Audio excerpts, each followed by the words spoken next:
Dia tekan kat sini. Dia tekan kat sini ni, dia keluar 2 biji. Dia kata 2 orang anak dah tu. Dia sebut demikian. Senang dia buat demikian. Kawan-kawan kita dia tekan kat sini pula keluar 2 biji lagi. 4 orang. Tengok sekarang 12 orang anak kita ni.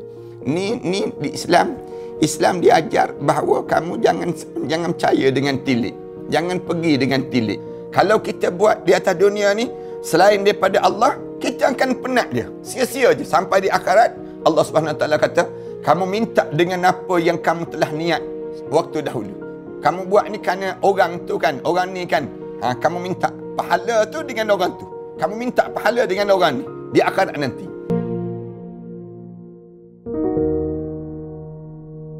Bismillahirrahmanirrahim. Alhamdulillahirabbil alamin.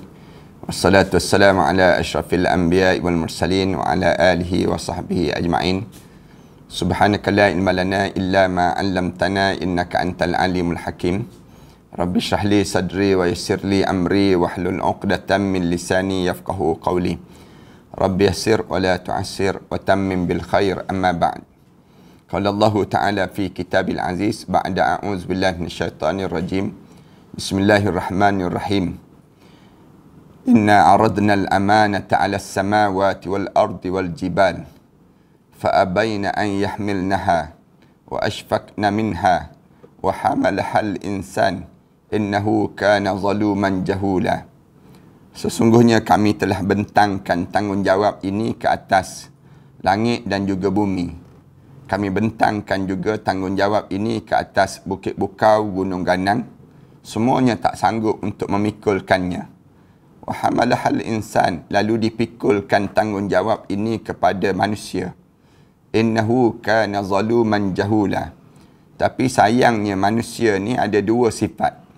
Satu zaluman, satu sifat itu suka melakukan khianat ataupun kezaliman pada dirinya sendiri. Jahula, yang kedua, manusia ni suka untuk melakukan kejahilan dalam kehidupannya. Surah Al-Ahzab. Pertamanya marilah sama-sama kita menyatakan rasa syukur kita kepada Allah di atas peluang yang Allah Subhanahu Wa Taala kurniakan pada diri kita ini. Antaranya nikmat yang sedang kita kecapi saat ini. Ada beberapa nikmat yang besar yang sedang kita kecapi ini. Itu nikmat yang pertama, nikmat ijad dan nikmat imdad. Nikmat ijad ni maksudnya nikmat Allah ciptakan kita jadi manusia.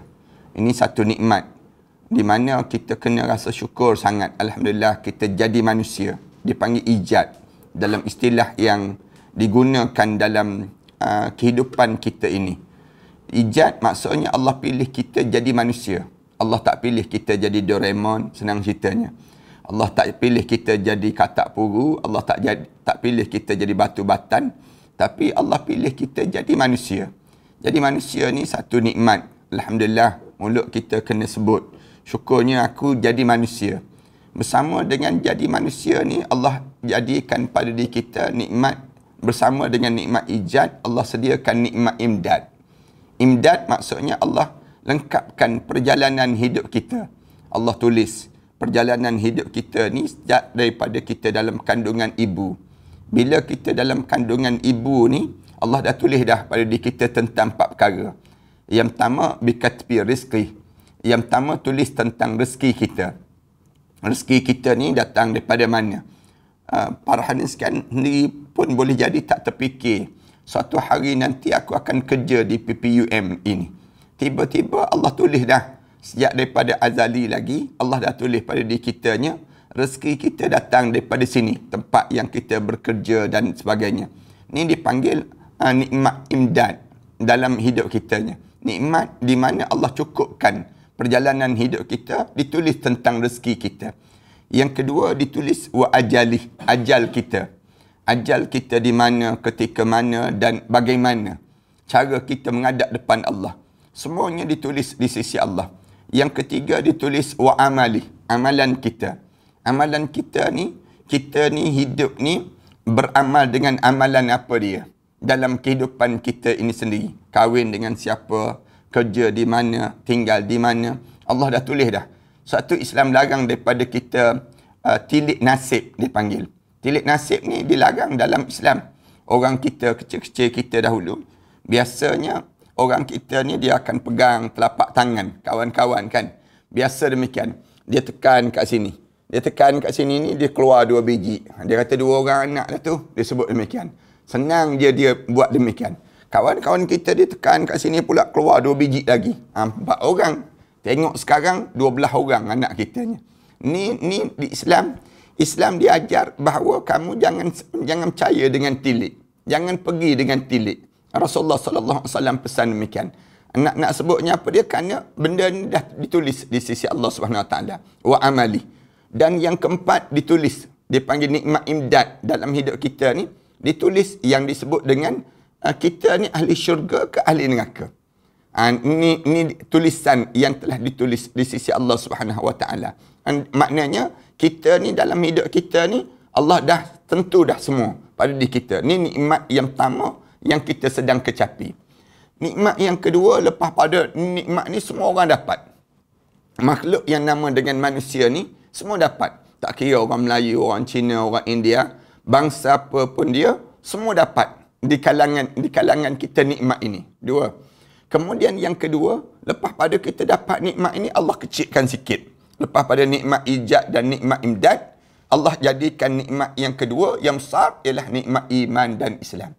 Allah pilih pada kita, Allah bagi pada kita nikmat yang besar yang kedua, nikmat iman dan Islam.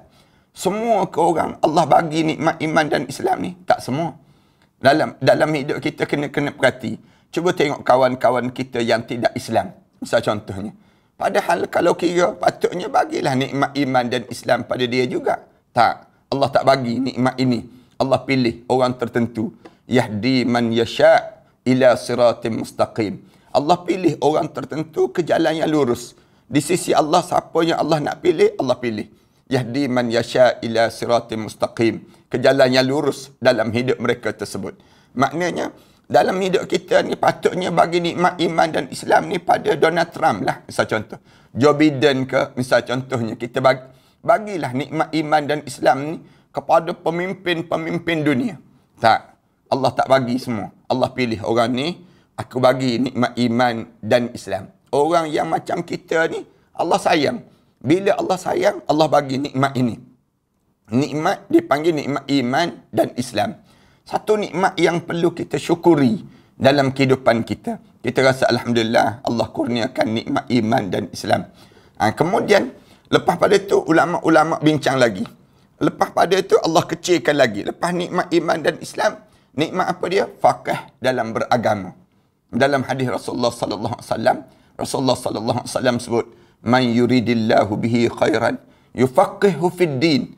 Mana-mana orang yang Allah nak bagi pada dia syurga ataupun kebaikan dalam hidup dia, khairan. Khairan ni maknanya Allah nak bagi pada dia syurga, senang ceritanya. Allah akan faqihkan dia dalam agama. Faqih dalam beragama ni maksudnya apa dia? Allah jadi faham dia terhadap agama ini.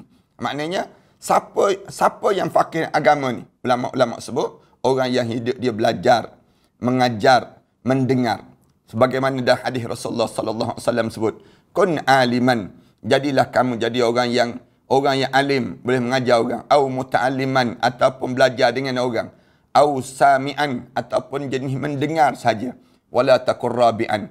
Jangan jadi golongan yang keempat, mengajar pun tidak, belajar pun tidak, kemudian mendengar pun tidak. Fatuhlik, Rasulullah sebut, sebangsa-bangsa manusia, secelaka-celaka manusia. Dia jadi orang Islam tapi tak mendengar. Rugilah dalam hidup dia. Nikmat yang Allah bagi pada kita ni nikmat yang semakin mengecil. Kemuncak dia panggil nikmat ikhlas dalam beragama. Kita boleh jadi ikhlas. Kita dengar ni pun, kuliah ni pun, kita biar jadi ikhlas.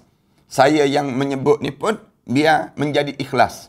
Semua di kalangan kita ni hidup, buat benda apa saja pun, bukan kerana orang. Orang tanya dia, kenapa kamu kahwin dengan dia ni? Sebab dia ni sadu, misal contohnya. Sebab dia ni cantik. Rugilah dalam hidup kita. Tapi kenapa kita bekerja begini? Kerana Allah. Kita sebut demikian. Setiap benda yang kita buat, semua lillah, lillah, lillah. Lillah, lillah, lillah ni keutamaan dalam kehidupan kita yang dinikmati oleh orang-orang yang ikhlas saja. Orang-orang yang ikhlas ni, dia akan rasa nikmat. dalam dia berbuat kebajikan, dalam dia berbuat amalan, semua benda yang dia buat tu, dia akan rasa indah pada diri dia. Punca apa dia? Punca dia ikhlas dalam hidup dia. Kita sedang menunggu satu saja lagi. Sedang menunggu satu saja lagi dalam hidup kita ni, iaitu nikmat yang besar ialah husnul khatimah. Mati dalam keadaan husnul khatimah. Sahabat-sahabat sekalian, saya mulakan gambaran ini. Perjalanan hidup kita di atas dunia ini. Bila kita hidup di atas dunia ini, kita kena faham. Bila kita duduk atas dunia ini, kita nampak perjalanan sebenarnya kita ke mana dalam hidup kita. Allah ciptakan kita ini untuk apa dia dalam hidup kita ni. Sampai peringkat kita ni kadang-kadang turun pagi, balik gelap, turun pagi, balik gelap. Sahabat-sahabat yang berkejaran setiap hari. Kadang-kadang nak tengok anak pun tak sempat. Kadang-kadang dalam hidup kita ni, nak bercakap dengan suami isteri pun jarang-jarang kita boleh cakap. Dalam hidup kita ni, Allah jadi kita ni, hidup ni berkejaran setiap hari. Kita kerja apa dalam hidup kita? Kita sedang tanggung apa dalam hidup kita?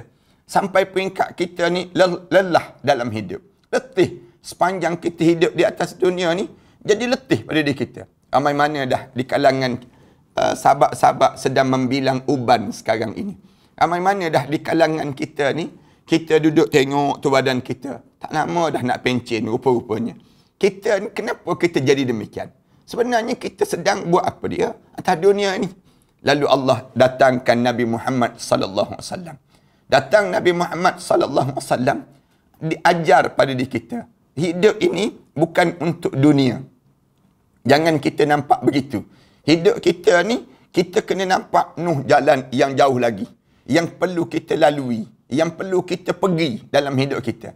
Sama ada kita yakin, tak yakin, kita boleh lihat berapa ramai dah di kalangan kita ni yang telah pencen, yang telah melalui sakit, yang telah melalui saat yang kemuncak, dia telah mati dan tiada di kalangan kita. Menandakan apa dia? Mereka sedang bergerak. Mereka sedang bergerak daripada dunia untuk menuju kepada satu lagi alam yang jauh lebih besar daripada alam ini, yang disebut dengan alam barzah. Alam yang jauh lebih besar daripada alam dunia yang kita berada sekarang ni. Kita berada di atas dunia, kemudian kita akan sampai ke barzah. Lepas pada ni, lepas pada barzah, ada lagi alam yang disebut alam mahsyar. Lepas pada alam mahsyar, ada lagi alam yang perlu kita pergi, yang disebut dengan syurga ataupun neraka. Sampai pada syurga dan neraka, baca dalam Quran. Tak ada dah. Sampai peringkat syurga dan neraka, Allah sebut terus. Khalidina fiha abada. Kekal dalam neraka sampai bila-bila. Sebut saja tentang syurga, Allah sebut khalidina fiha abada. Kekal juga dalam syurga sampai bila-bila. Ada lagi ke alam lepas pada alam syurga dan neraka? Tak ada dah.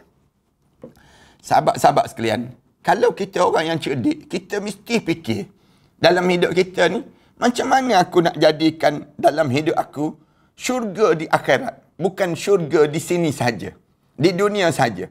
Tetapi mesti kita ni pergi sampai ke sana nanti. Biar kita masuk dalam kubur kita, masuk je kubur luar je kubur kita. Kemudian kubur kita ni berubah menjadi taman pada taman-taman syurga. Bila kita bangun di akhirat nanti, macam mana kita nak buat? Biar kita boleh berjalan dalam kelompok orang-orang soleh, orang-orang mukmin yang baik di padang mahsyar Allah nanti.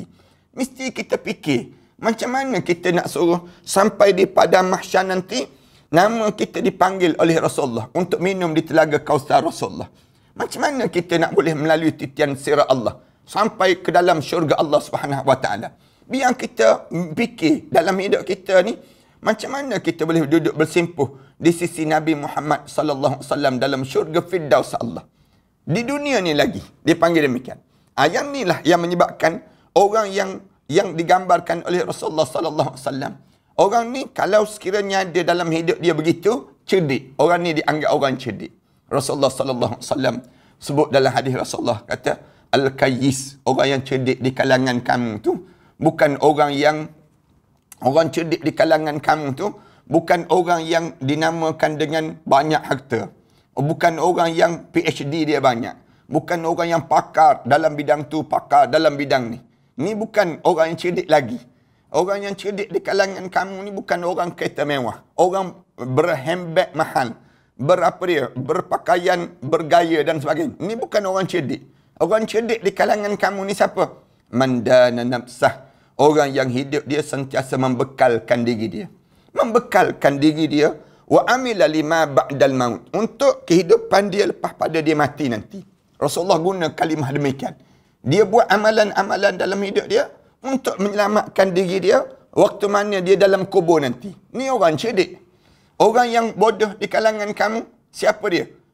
Yang hidup dia, manittaba'a hawahu. Orang yang hidup dia, melayan hawa nafsu dia. Mengikut je hawa nafsu. Berebut nak pada jawatan. Berebut nak kepada apa dia? Nak suruh orang suka dengan dia. Tak berebut pun nak suruh Allah suka dengan dia. Hidup dia hanya bersaing di kalangan mereka tu untuk kedudukan, untuk harta, untuk yang disebut dengan benda yang sementara. Sementara lagi dia kena pergi tempat yang kekal. Padahal dia kena pergi tempat yang kekal, tapi dia sibuk dengan kehidupan dia untuk dia dapat nikmat di sini. Tetapi dia tak cuba untuk berusaha untuk dapat di sana. Datanglah Islam. Islam datang, Islam ajar. Dalam hidup ni, kamu jangan berebut di dunia. Jangan berebut. Dalam hidup kamu. Kalaupun kamu tak dapat dunia, kamu jangan terlepas akhirat. Ramai mana orang kita ni, dia sibuk berebut untuk dunia. Berkelahi dengan kawan-kawan. Tak bertegur siapa di kalangan kita. Asyik berdengki dengan sahabat-sahabat kita. Kita, sama-sama kita ni, asyik ada je rasa tak puas hati. Ada je benda yang kita rasa orang tu tak betul, orang ni tak betul. Padahal kita ni sibuk dengan keadaan yang kita ni asyik nak tunjuk yang kita ni ada begitu, ada begini. Parking kereta tu, nak tunjuk kereta baru kita. Nak tunjuk yang kita ni ada segala-galanya, konon-kononnya pada diri kita. Semua ni, dia panggil terpedaya dengan dunia. Urur dia panggil. Terpedaya hidup dia dengan, terperangkap dengan perangkap-perangkap dunia yang banyak ini. Ramai orang kita begitu. Hidup dia, dia fikir tentang dunia je dalam hidup dia. Nak makan sedap, nak tidur selena mungkin. Dia nak berjalan semewah mungkin dalam hidup dia. Ni orang panggil terperangkap dengan dunia. Kita jangan jadi demikian. Jadi orang yang beruntung di sana. Kalaupun dunia ni Allah bagi, itu bonus. Kita kena nampak demikian. Kerana apa dia? Kerana sifat Islam ini, Allah ajar pada diri kita ni, nak suruh kita ni sentiasa ingat di sana. Allah turunkan rezeki pada kita ni, kadar-kadar dia. Walau basatallahu rizqa li ibadihi labarau fil ard. Allah sebut, kalaulah aku bagi setiap benda apa yang di kalangan hamba-hamba aku ni nak dalam doa dia yang dia minta tu, labarau fil ard. Dia akan melampau di atas muka bumi. Tapi dalam keadaan Allah turun sekadar-kadarnya rezeki dia untuk setiap di kalangan kita, ramai juga yang melampau. Ramai juga yang tak tahu tujuan benda apa yang dia kena buat. Para hadirin sekalian, sahabat-sahabat sekalian, dalam hidup kita ni, bila Allah bagi peluang untuk kita hidup ni, mari sama-sama kita pikul Islam. Memikul Islam di belakang kita. Bukan hanya kita nampak dalam hidup kita ni, memikul perut kita. Bukan hanya memikul jasad kita. Tetapi yang besar dalam hidup kita, nak suruh kita ni, dalam hidup kita ni, mendapat nikmat di sana nanti, bila kita menghadap depan Allah, ialah kita memikul Islam. Pikul Islam ni tanggungjawab, bukan tanggungjawab setiap dikala, bukan tanggungjawab ustaz-ustaz, bukan tanggungjawab ustazah-ustazah, tapi tanggungjawab setiap di kalangan kita. Allah cerita dalam Quran, inna aradna al-amanata 'ala as-samawati wal ard. Kami telah pikulkan Islam ini ke atas langit dan juga bumi. Kami bagi Islam ni pada langit bumi. Kemudian kami bagi pada gunung ganang. Kami bagi pada bukit bukau. Fa abaina an yahmilnaha. Semua tak sanggup nak pikul Islam.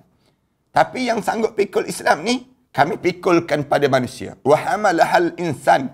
Kami tanggungkan ke atas manusia. Tapi sayangnya manusia ni, zaluman. Suka buat zalim. Buat khianat dalam hidup dia. Jahulah. Dan manusia ni, sentiasa membiarkan diri dia dalam keadaan kejahilan. Terlepas tanggungjawab dia membawa Islam ini. Sebab tu, kalau bila kita hidup atas dunia ni, benda yang paling utama kita kena jaga Islam. Itu dalam hidup kita. Jaga Islam. Itu wadan kita ni. Jangan terlepas Islam pada soal pakaian, soal aurat, soal makan minum, soal keyakinan, hanyalah dengan Islam. Sampai Allah pesan, wala tamutunna illa wa antum muslimun. Jangan kamu mati kecuali saat mana kamu mati, kamu benar-benar seorang Islam dalam hidup kamu. Kalian menjadi dalam bidang perubatan. Perubatan kalian mesti perubatan cara Islam. Cara yang dibenarkan dalam syarak. Dalam hidup kita. Segala benda yang kita buat, mesti kita ikut yang telah disusun dalam agama. Dia mesti jadi begitu. Dalam ekonomi Islam. Dalam perubatan Islam. Dalam sosial Islam. Semuanya dalam Islam ni telah sempurna. Allah jadikan melalui Nabi Muhammad sallallahu alaihi wasallam, Allah telah ajar semua sekali. Cuma baki lagi kita ni diajar oleh barat. Barat ajar, ni sumber daripada aku, sumber daripada kami, katanya barat. Padahal barat sendiri ambil daripada orang Islam. Di mana di kota Baghdad ilmu Islam telah diambil sehingga menjadi biru air sungai Furat. Kalau kita baca dalam sejarah, datanglah perubatan Ibn Sina ke Al-Khawarizmi dan sebagainya dalam bidang matematik dan seumpamanya. Semuanya sumber daripada Islam. Daripada Islam. Ilmu yang diambil daripada Islam. Kemudian mereka olah jadi daripada Barat. Kemudian kita terikat dengan Barat. Orang-orang kita pergi belajar dengan Barat. Bila belajar dengan Barat, dia terikat dengan Barat. Padahal dia sepatutnya nampak di sebalik yang diambil daripada Barat itu, mereka telah cedok ilmu-ilmu Islam. Ambil Islam ini sendiri. Untuk apa dia? Untuk kehidupan kita. Dalam apa saja saya nak sebut. Dalam sosial, dalam politik, dalam bidang apa saja, tak ada benda yang tidak diajar dalam Islam. Semua diajar. Termasuk dalam bidang apa di pentadbiran, semua sekali diajar dalam Islam ini sendiri. Tak diajar supaya makan rasuah. Tidak diajar supaya mencuri. Tidak diajar. Semua ni menanggung. Tanggung Islam ni ringan ke berat? Berat. Berat tanggung Islam ini. Tak ada seorang pun yang cerita kami menanggung Islam dalam keadaan ringan. Menjadi pelik. Kalau ada di kalangan kita dia nampak bahawa dia menanggung Islam dalam keadaan yang ringan. Sebab Rasulullah sallallahu alaihi wasallam menanggung Islam ni sampai Allah ajar supaya korban harta benda, kemudian korban tenaga, kemudian korban apa dia? Yang disebut dengan korban kemuncak nyawa korban untuk Islam. Nak sebutnya gambaran bagaimana besarnya Islam di saat mana dalam keadaan yang kita yakin di sana dengan Islam sahaja kita boleh selamat bila masuk dalam kubur nanti. Selain daripada Islam, kita semua tak selamat. Wala tamutunna illa wa antum muslimun. Jangan kamu mati kecuali saat mana kamu mati benar-benar Islam. Islam dalam bentuk apa dia? Dalam keyakinan hanya dengan Islam. Dalam ibadah hanya ibadah yang diajar oleh Nabi Muhammad sallallahu alaihi wasallam. Dalam akhlak, dalam hidup kita, akhlak kita mesti akhlak Islam. Lalu timbul daripada sinilah orang kita dia disebut. Oleh demikian ustaz dia kata, berat ustaz nak tanggung. Inilah tajuk yang kita sebut pada pagi ni. Menanggung Islam ni berat. Kenapa kita kena faham berat, letih kita menanggung Islam. Menanggung Islam ni letih. Untuk apa dia? Untuk rehat kita di sana nanti.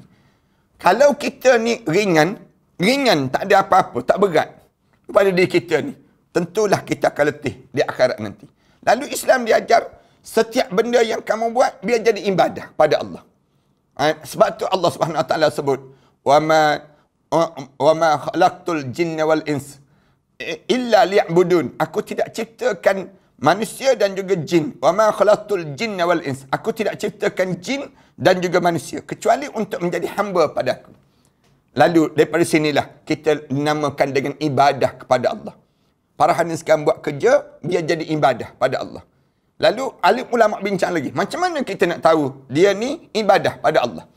Lalu alim ulama sebut, yang pertama mesti niat kerana Allah.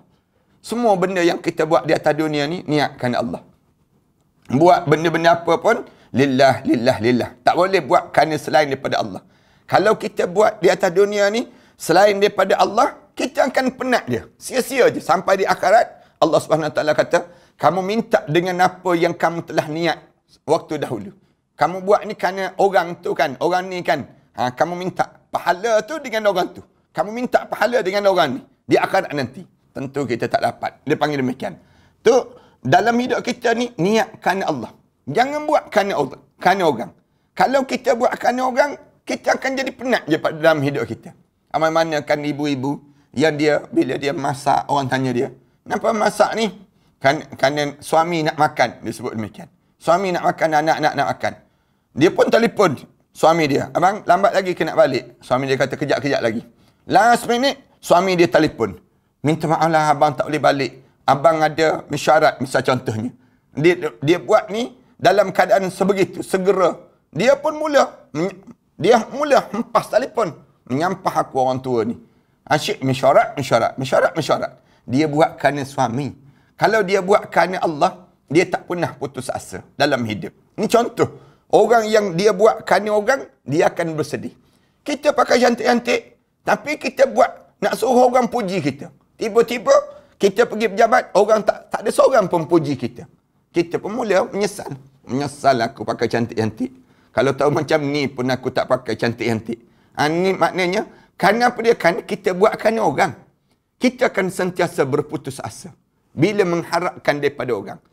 Amal ibadah menanggung Islam ni, buat kerana Allah. Kahwin kerana Allah. Datang kerja ni pun kerana Allah. Naik, tak naik pangkat, kerana Allah.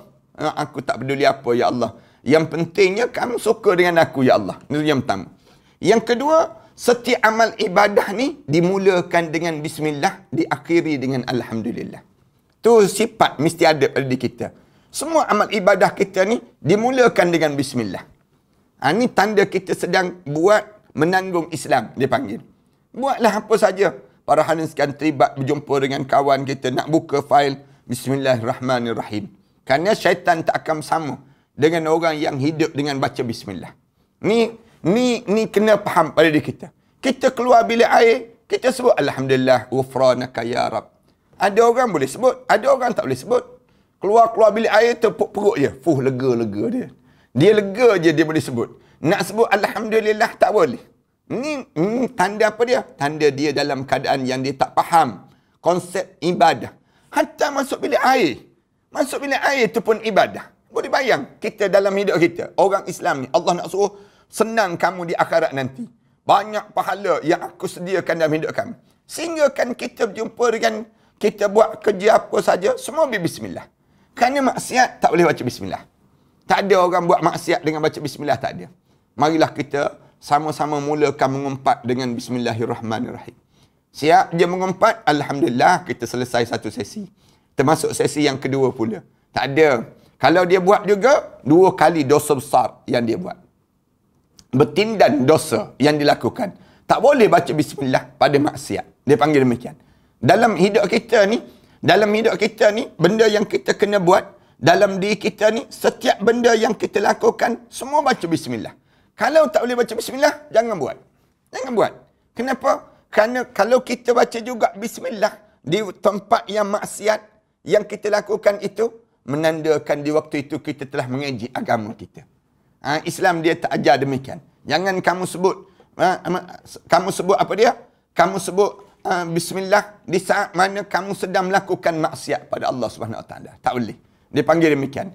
2. Yang ketiga, semua amal ibadah yang kita buat ni kita penat. Sembahyang penat, puasa penat, zakat penat, haji penat. Penat di dunia untuk rehat di akhirat. Carilah ibadah yang tak penat. Ni dengar ceramah ni pun penat ni. Kau berapalah ustaz ni nak habisnya, dia panggil. Ni nak sebutnya penatnya kita. Elok dengar ceramah, lalu pula tabun derma. Lagi penat, dia panggil. 2 kali penat kitanya. Setengah-setengah orang tu, kalau hari-hari Jumaat macam ni, kalau datangnya, kalau ada di kalangan kita, lalu tabun derma tu, bingkah bangun sembahyang sunat terus dia ni. Nak sebutnya rajin terus dia dalam keadaan sebegitu. Nak gambarkan tentang apa dia? Tentang ibadah kita ni, semua yang kita buat di dunia ini, kita akan penat di dunia, tetapi kita akan rehat di sana nanti. Semua benda yang kita buat. Susun rumah tangga, penat tak penat? Penat. Kemudian masak dekat dapur. Ibu-ibu yang masak dekat dapur, susun dalam keluarga dia, penat tak penat? Penat. Jangan mengeluh. Kalau kalian mengeluh, dengan kepenatan itu, kalian akan kehilangan pahala di akhirat Allah Subhanahu Wa Taala nanti. Jangan kita mengeluh. Bahkan kita rasa, inilah tanggungan yang sedang kita tanggung sekarang untuk kerehatan kita di sana nanti. Bila kita boleh berehat di dunia, kita sedang penat di dunia, kita rehat di akhirat. Manakala orang-orang yang memilih untuk berehat di dunia, saya tak naklah semayang, saya tak naklah puasa, saya tak naklah tutup aurat. Dia memilih untuk rehat di dunia. Dia akan penat sekejap lagi. Pilih sendiri dalam hidup kita. Orang mukmin ni orang yang dicerdik. Dia bukan pilih untuk dunia. Dunia ni kalau kita tak kejar pun kita dah berada kat dunia. Tetapi kena ingat, kalau kita tak kejar akhirat, kita terlepas. Terlepas akhirat Allah. Siapa-siapa yang dia hidup dia sibuk mengejar dunia, dia terlepas akhirat. Dalam hidup dia. Dan dalam kehidupan dia. Manakala kita di atas dunia ni, kita biarlah kita penat. Kerana maksiat tak pernah penat. Orang buat maksiat, mana penat? Mana ada orang tengah-tengah mengumpat tertidur? Tak ada. Tengah mengumpat, hangguk-hangguk ni. Anaknya buat benda, mengumpat dia. Tak ada. Cuba kita mengumpat sebelah orang tidur. Bingkai bangun orang tidur. Siapa? Dia tanya. Segar teguh dia. Nak gambarkan tentang mengenai bagaimana maksiat. Maksiat semua segar-segar. Mana ada orang yang penat? Orang boleh beratur, beli nombor ekor. Orang boleh joget sampai 2-3 pagi. Orang boleh buat benda-benda yang dilarang oleh Allah. Tapi kita ni, cuba baca Quran. Baca je Quran sikit. Mengantuk terus. Nak gambarkan, penat di dunia untuk rehat di akhirat. Tapi bila kita memilih untuk rehat di dunia, tak semayang, tak tutup aurat, hidup dalam keadaan yang enjoy. Tak ada batasan pada diri kita. Jantan dengan jantan, betina dengan betina. Hidup tanpa batasan dalam hidup dia. Dia tak pedulikan tentang halal haram pada diri dia. Bagi dia, kalau aku ikut syariat ini, aku akan jadi penat dalam hidup aku. Dia akan jadi penat, bukan di dunia ini saja dia rasa dia rehat, tetapi masuk dalam kubur sekejap je lagi. Start daripada dia masuk dalam kubur tu, dia akan penat yang berpanjangan dalam hidup dia. Ini 3. Yang keempat, saya nak sebut setiap amal ibadah ini, semua benda dalam amal ibadah ni menenangkan hidup seseorang. Buatlah ibadah. Kalian akan rasa tenang dalam hidup. Rasa seronok dalam hidup. Rasa sebahagia-bahagia mungkin dalam kehidupan kita. Para hadirin sekalian perhati. Setelah mana kita baca Quran, kita rasa kenikmatan yang tiada taranya. Kita rasa nikmat Allah. Alhamdulillah boleh baca Quran hari ini. Siapa yang bagi nikmat ini? Allah. Allah kurniakan dalam hidup kita satu kelapangan pada diri kita. Para hadirin sekalian ada duit, para hadirin sekalian tak boleh beli ketenangan. Dengan duit, tak boleh beli kebahagiaan. Dengan kita ada kenderaan, tak semestinya kita penuh keselesaan. Kita dalam hidup kita ni, kita walaupun kita ada tilam yang empuk, tapi kita tak boleh beli kelenaan. Siapa yang pemberi kelenaan, kebahagiaan dalam hidup kita? Allah. Bagaimana Allah nak bagi pada diri kita? Pada diri kita dengan ketenangan, kebahagiaan dalam hidup, dengan ibadah pada Allah. Bila kalian ibadah pada Allah, jaga hubungan kita dengan Allah, Allah kurniakan pada kita ketenangan yang luar biasa dalam hidup. Yang Allah Subhanahu Wa Taala jadikan. Yang ni kita akan jadi bahagia sebahagia-bahagia mungkin. Allah tak bagi kebahagiaan ini daripada sumber maksiat. Tak ada benda yang kita buat maksiat, kita jadi tenang. Dalam hidup kita tak ada. Yang kata minum arak jadi bahagia, yang kata hisap dadah jadi bahagia, yang kata yang terlibat dengan apa dia, yang karaoke, yang joget nyanyi tu bahagia manusia. Tak. Sebenarnya dihidup dalam keadaan berpura-pura kebahagiaan. Cuba-cuba untuk nak menunjukkan bahagia konon-konon. Orang minum arak, dia teguk, kemudian dia penyakit dengan tagihan arak dia tersebut. Dia akan sengsara dengan penyakit yang dilalui. Demikian juga si penghisap dadah, ganja dan seumpamanya. Siapa yang terlibat dengan perkara demikian, bahagia dia dalam keadaan kepura-puraan. Allah tak jadikan daripada kemaksiatan itu kebahagiaan. Tetapi Allah jadikan daripada kemaksiatan itu kesengsaraan dalam kehidupan seseorang. Tapi percayalah orang yang buat amal ibadah, semua jadi seronok. Tak percaya, cuba tanya orang yang balik Mekah. Orang yang balik Mekah kan, kadang-kadang kita tanya orang yang balik Mekah. Macam mana pergi Mekah? Seronok tak seronok? Seronok. Masing-masing yang balik Mekah ni zaman-zaman sekarang ni, orang yang tak boleh pergi Mekah ni, kerinduan yang amat sangat. Tak boleh nak cerita betapa seronoknya saat mana kalau boleh peluang untuk pergi ke Mekah di saat sebegini. Tanya orang pergi Mekah, benda apa yang dapat daripada Mekah? Kalau kita perhati, tanya orang pergi Mekah, benda apa? Beli barang pun made in China. Bukannya barang daripada made in Makkah ke dan sebagainya. Tak. Tasbih, minyak atar. Tapi dia kata, seronok. Tak tahu. Balik Mekah ni, kita tanya orang pergi Mekah, nak pergi lagi Mekah? Nak, dia jawab. Tak ada seorang pun yang balik Mekah. Kita tanya dia, nak pergi lagi Mekah? Tobatlah home, aku tak nak pergi dah. Tak ada orang sebut demikian. Kalau sebut juga, itu tanda dia nak mati besok lusa. Maknanya gambaran dalam hidup kita ni, orang yang buat benda yang tenang, benda yang Allah Subhanahu Wa Taala suruh, Allah akan buahkan kebahagiaan di dunia ini maupun di akhirat nanti. Allah jadikan demikian. Dan percayalah, orang yang buat maksiat tak pernah dia rasa tenang. Orang yang berzina, tenangkah hidup mereka? Tak tenang. Saya melalui banyak surat-surat ataupun mesej-mesej yang dihantar pada saya, mereka-mereka yang penzina, hidup mereka dalam keadaan ketakutan, dibayangi dengan perasaan yang penuh dengan ketakutan sepanjang masa, membayangkan neraka yang akan dihadapi dalam hidup dia. Bahagiakah orang yang minum arak? Tak bahagia. Bahagiakah orang yang hidup dia menjadi pencandu kepada dadah, ganja dan sebagainya? Allah tak jadikan kebahagiaan daripada sumber kemaksiatan. Oleh demikian, dalam hidup kita, biarlah kita memilih penat untuk di dunia ini, untuk kita rehat. Waktu mana kita sekejap lagi menghadap di depan Allah, kita boleh, bila kita dipanggil untuk menghadap depan Allah, kedengaran suara malaikat sebut, Ya ayyatuhan nafsul mutmainnah. Allah mula sebut, malaikat mula sebut. Saat mana hijab mata kita mula dibuka, kita kedengaran suara, Ya ayyatuhan nafsul mutmainnah. Wahai jiwa-jiwa yang tenang, irji'i ila rabbiki radiyatan mardiyah. Baliklah kamu. Allah sedang memanggil roh-roh kamu ni, balik. Irji'i ila rabbiki radiyatan mardiyah. Baliklah kamu kepada Tuhan kamu yang penuh dengan keredaan. Kamu pun reda dengan ketentuan Allah. Fadkhuli fi ibadi, dan kamu masuklah di kalangan hamba-hambaku. Wadkhuli jannati, dan masuklah kamu ke dalam syurgaku. Itu cara Allah Subhanahu Wa Taala jadikan pada diri kitanya, dalam keadaan nak gambarkan pada diri kitanya, untuk kita ni jadi tenang dan selapang-lapangnya pada kita saat yang demikian.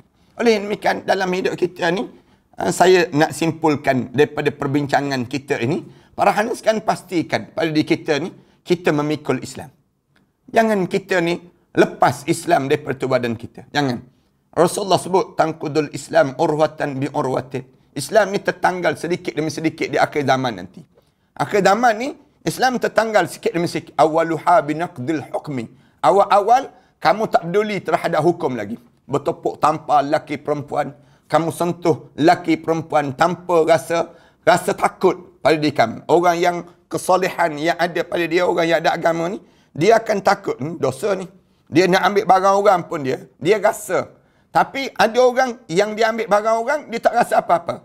Dia berhutang dengan orang, dia tak rasa tanggungjawab dia nak bayar hutang orang. Ni maknanya apa dia? Islam dah tertanggal daripada jasad dia. Awwaluha binaqdil hukmi. Wa akhiruha, tanda yang kamu tertanggal Islam ni, bitarkis salah. Kamu tinggal sembahyang. Bila kamu tinggal sembahyang, tak ada dah Islam pada diri kamu. Maknanya Islam tu dah tertanggal pada diri kamu. Saya nak sebut, biar kita ni yang pertama, tanggung Islam. Yang kedua, bila kita tanggung Islam, kita penat. Tetapi Allah dia tak buat satu benda yang membebankan diri kita. Kita kena ingat begitu. Walaupun kita penat, macam mana pun kita menanggung Islam, kita kena tahu bahawa Allah tak bebankan kita dengan kadar yang kita tak mampu. La yukallifullahu nafsan illa wus'aha. Allah tak tanggung satu benda pada diri kamu, setiap jiwa-jiwa ini, kecuali Allah tahu dia mampu untuk menanggung. Ada di kalangan kita yang berantakan rumah tangga, misal contoh. Jangan pula kita nak menyalahkan takdir, jangan. Tetapi kita tahu bahawa Allah buat ni tentu ada hikmah yang tersendiri. Ada di kalangan kita yang tak tegur sapa dengan kawan-kawan, dengan sahabat-sahabat. Maka kita usaha pada diri kita untuk kita kembalikan balik silaturrahim ini. Kerana apa dia? Jangan kita ni biarkan di kalangan kita hubungan yang merosakkan sesama kita. Kerana apa dia? Kerana semua benda yang Allah buat pada diri kita ni, ujian pada diri kita. Lagi berat kita tanggung, lagi banyaklah pahala kita di sana nanti. dalam hidup kita. Semua dalam kehidupan kita demikian. Dua. Yang ketiga, dalam hidup kita ni, pastikan kita ni sedang beribadah pada Allah. Setiap masa. Dalam hidup kita ni, sentiasa kita jadi hamba pada Allah. Jangan kita jadi hamba kepada perut. Jangan jadi hamba pada hawa nafsu. Jangan jadi hamba kepada yang disebut dengan syaitan. Jangan. Tetapi jadilah hamba kepada Allah. Ni kita sebut, ana Abdullah. Aku ni hamba Allah. Kena cuba usaha pada diri kita demikian. Untuk mengakui dan mencuba menjadi sebaik-baik hamba. Hamba Allah ni semulia-mulia. Sebagaimana Allah gambarkan pada Nabi Muhammad sallallahu alaihi wasallam. Subhanallazi asra bi abdih. Allah sebut, Maha suci Allah yang telah memperjalankan hamba-Nya. Allah Subhanahu Wa Taala sebut demikian. Bila kita boleh jadi hamba Allah, mulia dalam hidup. Tapi kalau kita jadi hamba dunia, hina dalam hidup kita. Yang kelima, tolonglah dalam hidup kita ni, untuk kita ni berusaha mendapatkan husnul khatimah. Berusaha dalam diri kita ni, seupaya mungkin. Supaya bila kita masuk dalam kubur nanti, masuk saja dalam kubur kita ni, menjadi taman di antara taman-taman syurga. Di waktu itulah malam yang pertama kita akan mula berehat dan kita akan rasa kenikmatan yang berpanjangan dalam kehidupan sebagai seorang mukmin. Terima kasih di atas kesempatan yang baik ini. Mudah-mudahan Allah jadikan pertemuan kita ni pertemuan yang diberkati dan dirahmati di sisi Allah. Dan mudah-mudahan Allah jadikan kebaikan dalam pertemuan kita pada pagi yang baik sebegini. Aku qouli hadza astaghfirullah li wa lakum. Wassalamualaikum warahmatullahi taala wabarakatuh. Bismillahirrahmanirrahim. Alhamdulillahirabbil alamin. Wassalatu wassalamu ala asyrafil anbiya'i wal mursalin wa ala alihi wa sahbihi ajma'in. Allahumma nawwir qulubana binuri hidayatika. Wahai Tuhan kami, tolong cahayakanlah hati kami dengan cahaya hidayah kami. Kama nawwaltal arda binur syamsika. Sebagaimana kamu cahayakan alam ini dengan cahaya matahari kamu. Abadan abada, selama-lamanya kami pohon pada kamu, ya Allah. Birahmatika ya arhamar rahimin. Dengan rahmat kamu, ya Allah. Tolonglah kasihanlah pada kami semua, ya Allah. Allahumma zayyinna bizinatil Qur'an. Ya Allah, hiasilah hidup kami ini dengan perhiasan Al-Quran. Wa akrimna bikaramatil Qur'an. Muliakanlah kehidupan kami dengan kemuliaan Al-Quran. Washrafna bisyarafatil Quran. Angkatkanlah darjat kami dengan ketinggian darjat Al-Quran. Wa adkhilnal jannata bisyafa'atil Quran. Masukkanlah kami dalam syurga kamu dengan syafaat Al-Quran. Allahumma ja'al Qur'ana rabi'a qulubina. Ya Allah, jadikan Al-Quran sebagai kerinduan dalam hati kami, ya Allah. Wa nura sudurina, menjadi cahaya dalam hati-hati kami, ya Allah. Wa jala'a hazanina wa dhihaba humumina wa ghumumina. Apabila kami baca Quran, ya Allah, kamu jadikanlah segala kesakitan, segala bebanan, segala kesusahan, segala tekanan dalam hidup kami hilang begitu saja, ya Allah, dengan bacaan Al-Quran kami itu, ya Allah. Rabbana alaika tawakkalna wa ilaika anabna wa ilaikal masir. Rabbana atina fid dunya hasanah wa fil akhirati hasanah wa qina adzabannar. Alhamdulillah rabbil alamin.